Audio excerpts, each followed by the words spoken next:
Talk a Mile, a nonprofit organization, is teaming up with Portland Police Bureau to connect students of color in the community. The goal, to create empathy and understanding with one another and create a safer environment. Fox 12's Paulina Aguilar has more.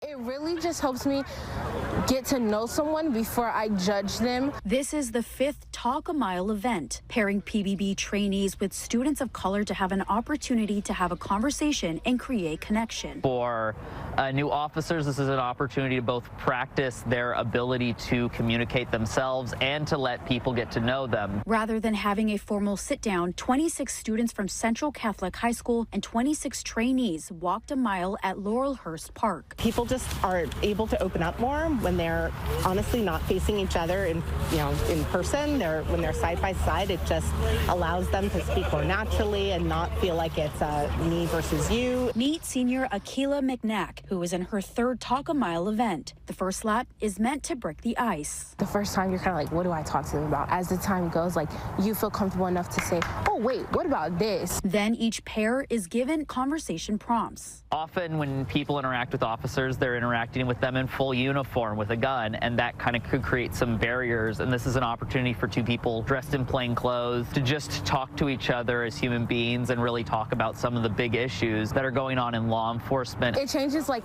the narrative of how we see police officers. I would say it blocks the stigmas that we have against each other. Talk a Mile organizers tell us 97% of past participants say they feel seen and heard, finding a better understanding of one another. Being able to really feel comfortable when we're approached by police, or even when we approach a police, to feel comfortable enough to just be ourselves. That was probably the biggest thing for me. It's like not to fear for my life or even like think that they're judging me in some type of way, but just being able to be myself, and it's really helped that. Paulina Aguilar, Fox 12 Oregon.